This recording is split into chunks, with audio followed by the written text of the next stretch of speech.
Peace to the world. It's Black Youth Jobs, and you're watching Fam TV. You're watching Fam TV, my G, Fam TV. Hi, my name is Zainab, and you're watching Fam TV. Hey, what's up? This is Farley Flex. Check it out. Fearless African Movement, otherwise known as FAM. You got to check it out. It's the hottest thing on TV nowadays. Make sure you're there, make sure you understand, and make sure you communicate. I'm Charmin McDonald, and you're watching Fam TV. I'm Amanda Paris, and you are watching Fam TV. What's up, people? It's your boy, Mr. J. Martin, and you tuned into what? Fam TV. Check it out. It's Azan, aka Blast Void. You're watching Fam TV. Family. My name is Remy, and you are watching Fam TV.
with Somali music. Here's a song that my mother used to to sing to me as a child.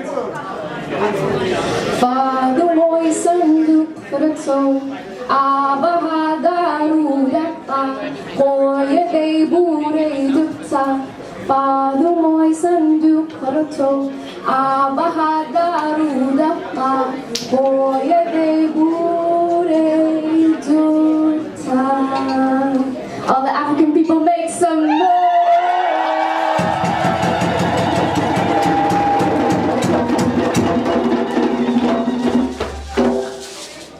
Beautiful. For those of you who can see, there's a big blue box right here. Do you mind carrying this for me for a second? I carried this box every single day from October 2015 to October 2016 for 365 days on the train, on my way to school, on my way to work, hoping that when a stranger saw me with this box, they would ask me, hey, what's up with the box? And I would then get the opportunity to tell them about my brother, Bilal, who lives with autism. Hands up if you've ever heard of autism before. Wow, this makes you really happy. Beautiful. Hands up if you know someone, maybe in your community, maybe a family member. Beautiful, so good to see that almost every hand is up. Hands up if he or she or they is a person in your immediate family. So, okay, beautiful. Now we'll be a little bit more specific. Brother, sister, or child. Okay. And hands up anyone who lives with autism. Hello, good to see you, love. Mad love, I see you, I see you. Give it up for all the people who live with autism, please.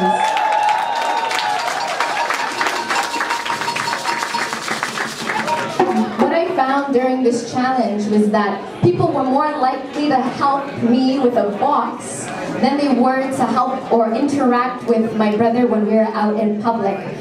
So this was really a challenge to defeat the stigma against autism, because as we all know, it's one thing to be a person that is autistic, but it's another thing to be black and autistic, a black man living with autism. So he was adorable, a black autistic boy is adorable, but a black autistic man is dangerous. And so that was what I had found during this challenge. My brother is nonverbal, so that means that he can't speak. So imagine living your entire life not being able to speak. How would other people interact with you? How would you then try to interact with the world? So I saw and watched my brother navigate through a neurotypical world and be the soldier that he is. Often, black boys, neurotypical boys, are required to be soldiers. This poem is for black boys who were forced to become soldiers.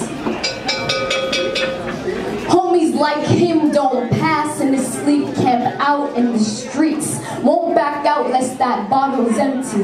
Won't pass out lest there's blood on the floor, man, there's blood on the floor. So homies poured it up for all the blood on the floor. Homies like him don't stay to clean up, only long enough for the fiends to fiend up. So rule number 2, keep the addicts in the attic. Rule number 1, treat your homies like your brothers. So when the devil took my brother, I made him my brother. Ain't it blasphemous to make a sinner surplus? Ain't it blasphemous to picture God with the gun? So look at that, him and his homies went out and bought a gun. 2, 3, 6, 1 for everyone. Him and his homies have a thing for honeys and having fun. Honeys whose long love, honeys who con men they got beef with. Honeys with thick lips and even thicker thighs, cause it don't matter if her mind's right. It just matters if he can get it tight. Ironically, he got it tatted on his chest. The notion that you can't kill a man quick and not expect his soul to haunt you long. You can't gamble with life today and still expect to be here tomorrow.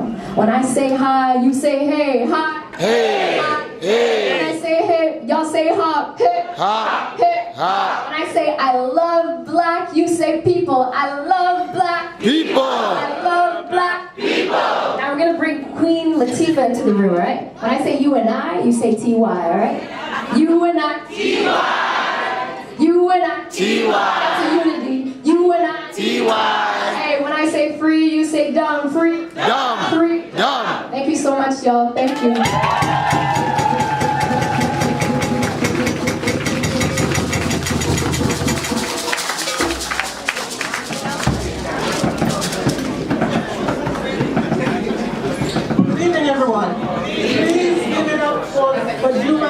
Mohammed.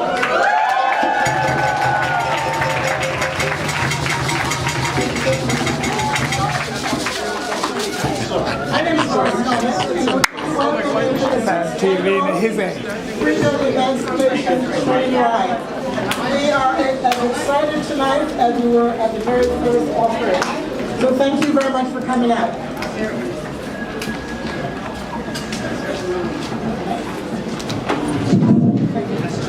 Can you hear me in the back?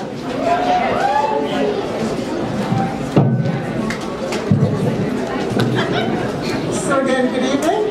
I hope you'll agree with me that this Emancipation Train Ride is a significant event in our community, especially this year. Thanks to ISADU and all the organizers, without whom this would not have been possible. I would like to tell you a little bit about the different Booklist Cultural Centers. And just to give you a quick update on where we are versus last year.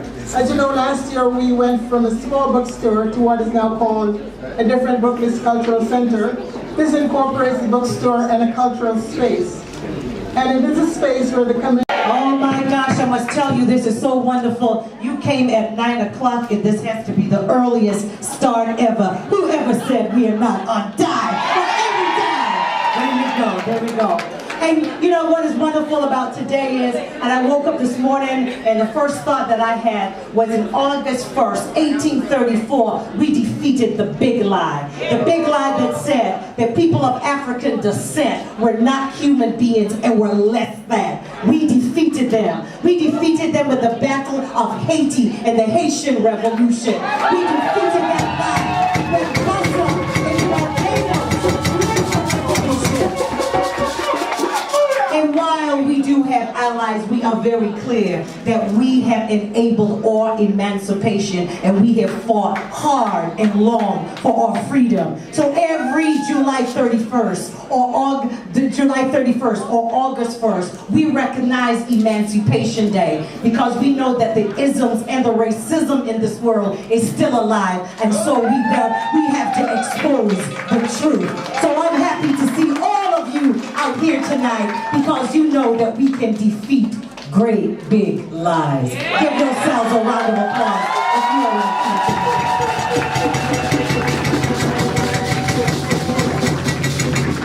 And I want everybody to do just a little something simple. I want everybody just to take a little tiny step forward if you can do that. One step forward.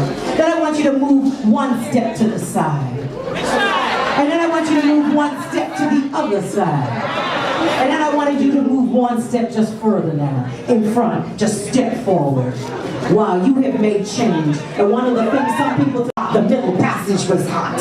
Ooh, right? But anytime that we move, we make change. And anytime that we are uncomfortable and we want to be comfortable, what do? We make change. Yes, did that really well. Love you all for that. I want to thank some incredible people. First of all, I want to thank a sister. Her name is Jane. She works here with the transit and she's in charge with the special events. I want to bring her up. Jane, I want you to come up, come up, come up, come up. Transit sister, first class sister. Sometimes they may be a little bit late on the Jane Street bus, but tonight they're on time. There you go. Let's bring her up. Thank you. Jane, don't go away. Jane, I want to say to you, thank you for all of your tenacity. We have a little something that we want to share with you and your crew for all your consistency and your steadfastness. So we want to appreciate that. We also want to recognize the Ontario Black History Society and its ongoing consistency. We want to recognize Rosemary Sadler and her group and their efforts.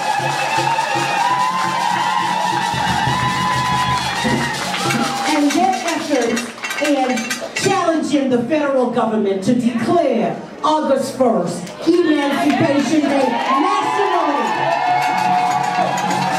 And when I hear somebody say another holiday, oh, you know, we just play.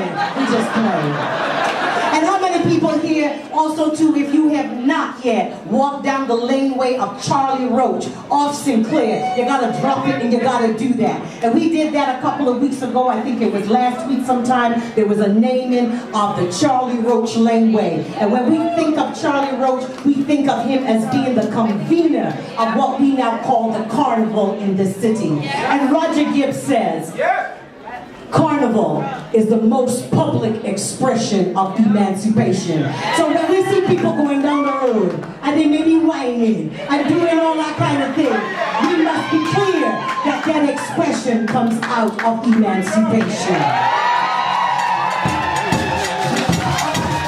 I want to bring the girl up now, my sister, Adrian Cadet, all the way in from Ottawa. Girl just drove in, boom, just like that. Strong member of the committee.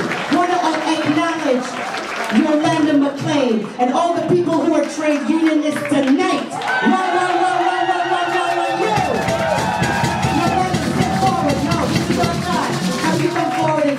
Next to Louis. Want to acknowledge the brother Osazi on drums. Osazi is such a deep brother. And I also want to give a shout out to my friend Veronica Sullivan, all the way in Barbados, who makes up this incredible team and who are Miss Afrocentricity herself. So everybody up to the top of the tree, we're going to say, Veronica, we love ya!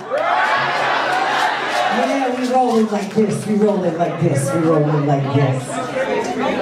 And Brother Senko, also too want to point out, we had another young man called Daniel Roach, and he came up here and played the saxophone. In the tradition of street musicians, we see him all around the city, just bringing beauty to our lives. Big him up and love him up and show him some love. Again with another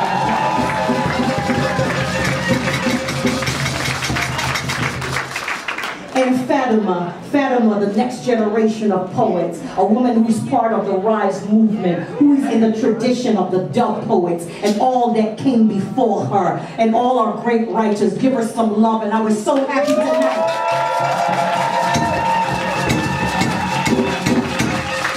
And the first language we heard was not the English language, but was the language of the Somalian community. So make some noise for that.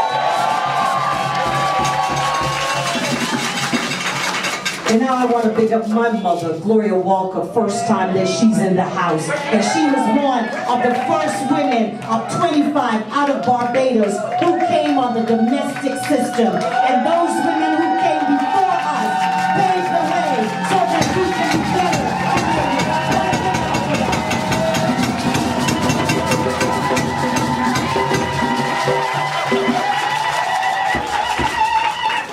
And people like the African Canadian Heritage Association and all of you who brought your families.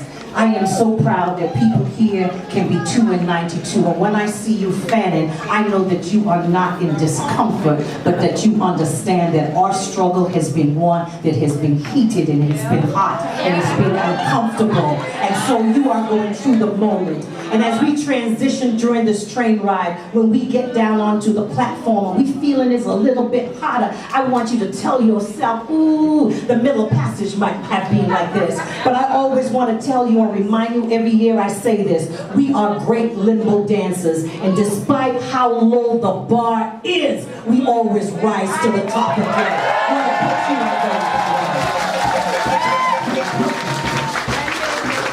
And having said all those wonderful things, it is my great pleasure to introduce one of our scholars, a daughter of the soil of Nova Scotia, a woman who now sits in the highest office in this country, the office of the Senate. My good people, my brothers and sisters, let's welcome to the microphone Senator Dr. Rhonda Bernard.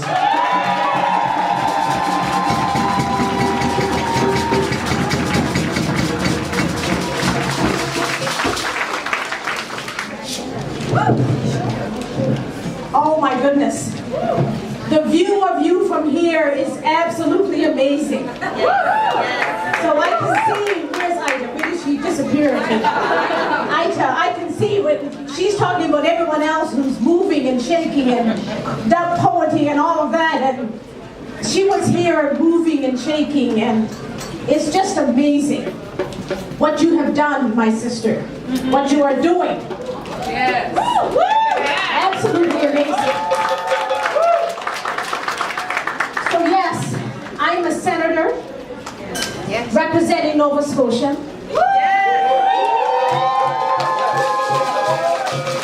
But let me tell you, I represent all of you. I absolutely represent all of you. As one of too few people of African descent who sit in the Senate, let me tell you that every day, there's not a day that goes by. There's not a day that goes by. Yes, thank you. Thank you. Thank you. There's not a, I want everyone to hear this.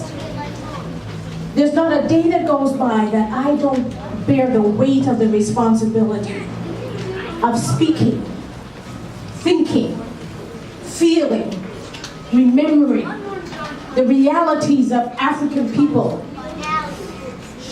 in this country. And for as much as we're here this evening to mark the eve of Emancipation Day, we need to turn that same energy into fighting anti-black racism that we're facing today and every single day in every part of this country. And for as much as we think it happens to the south of us, I don't believe there's anyone here that would not agree with me and say that it happens here. It happens here every single day. And so I'll tell you two things I want to share with you this evening. Two things that I hope will give you an injection of critical hope. One is that I've introduced an inquiry into systemic anti-black racism in the Senate. And my reason for doing that is actually to bring national awareness in this decade of people of African descent. I want to bring national awareness to our everyday reality. Yes, we have freedom, but do we really have freedom? And really, until all of us are free, none of us are truly free. Exactly. And so that's an important part of the work that I am doing, and I really invite you to follow that work. You can do it by following me on Twitter, by tuning in to listen to things that we're doing in the Senate. I'm trying to inject that voice into everything that we're doing. The second thing I would say is that Dr. Rosemary Sadler has passed a torch to me in terms of pushing this government, this federal government, to proclaim August 1st as a national day to remember emancipation. So I take great pride in building on the work that she's been doing for so many years. And I'm going to do all that I can and work with my allies to try to bring that forward this year. And I think the timing, sometimes timing is everything. And the timing may be right. And if someone has a picture of the audience, I need to have a copy of this picture, of this audience, so that we can use that. That becomes part of our evidence for the significance and the importance of this day, what this day means to us, what this day speaks to us. So the fact that you're all here, that you've all made this commitment to be here, that speaks volumes about the need for us to nationally recognize Emancipation Day. But more than that, it's more than recognizing the day, it's recognizing the oppression, recognizing the racism, and doing something about it. So looking for systemic actions to address systemic racism. That's what I see this as being all about. And so I'll be looking for all of you to support that work in whatever way you can. And we'll reach out and make sure that the information gets out to the people. So I want to thank you for including me here this evening. And I appreciate the opportunity to be part of the Freedom Ride.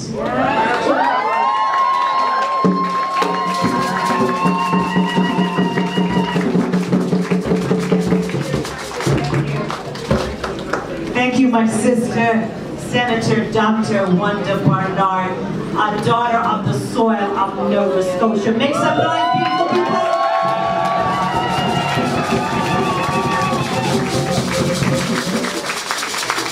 It's a good time to just touch the person in front of you and say, I got your back. All right then. Right? Last participation. All right. And if you don't have somebody on the back, just rub your back on the wall and say, all right then. All right, scratch your back. Don't be scratching now, just touch it. All right. I got one there. All right. I know. I got it right, yeah. That one came on me. Also, too, want to thank